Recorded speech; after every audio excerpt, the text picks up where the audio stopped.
mostly the administrative part of the government. And this is one thing which is kind of systemic, because the country is very easy to buy new products, new roads, new buildings, new aeroplanes when it is coming to purchase. But when it comes to maintenance, when it comes to taking charge of what you have already, this is where the problem is. And I think this government is just prone to spending. But when it comes to long-term maintenance, it has a very deep systemic problem. You can imagine a country Yeah. like Kenya is going to build all those roads again because we were not prepared. We don't even think about 50 years or 100 years from now. We are just thinking about today and tomorrow. I think this is a discussion we should be having, because one thing is for sure, we are getting a lot of money from outside, which is coming as a loan, and then eventually we have to pay it. By the time we are paying it, we have not maintained what we have already built. This is going to be very costly because we cannot be building every day. You know, if you buy a car and you don't maintain it, Yeah. eventually the car will break up faster. And I think it's not only here in Kenya. Mostly, this is a problem we have in terms of our development, our mindset. When you look at innovating any ideas, especially when you innovate government structures, you just don't copy and paste. This is a very big problem I think we have. Thank you very much. I'd like to hear the other panelists' comments.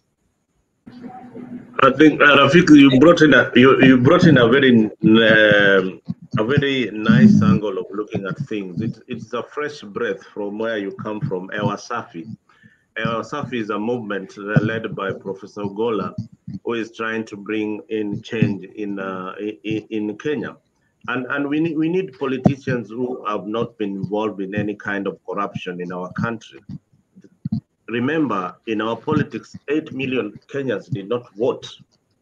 8 million Kenyans did not vote. 8 million Kenyans did not feel that Raila Odinga is a good candidate for the presidency, or William Ruto. So these 8 million Kenyans are saying they need somebody who is new. And from what they are seeing right now, the political discourse, look at how the rains are affecting the country. And the government is making a decision that to send your children to school. Yeah, that is a wrong decision. That is a wrong decision and should be condemned. And, you know, it should be stopped immediately. Suppose we lose some children who are going to boarding school. What will happen to the government of William Ruto? Some of these actions are what we are talking about. The incompetency of government. We need a fresh breath. We need people who have got new ideas, and so that the country can develop in technology and in industry. That's all we need in Kenya. Thank you. Thank you so much, Zalendo, for a wonderful rejoinder. And maybe I have a question, and I would direct it to Rafik. Before I get to you, you will also give me your view. Rafik, you've really talked about that there is a government that is not so careful on how they spend. They are not so careful in planning for the future and in preparing for even disasters like what we are seeing today. And Mzalendo has brought in something that there are 8 million people, or Kenyans, who did not vote because they did not believe in the candidates that were on the ballot, something like that, which if we know, according to our constitution, the other moment that Kenyans are going to be given an opportunity to vote is in 2027. So if we have, like he's talking of the Solomonic economic model, this is something that maybe constitutionally can only be put into action in 3 years to come. That is 2027.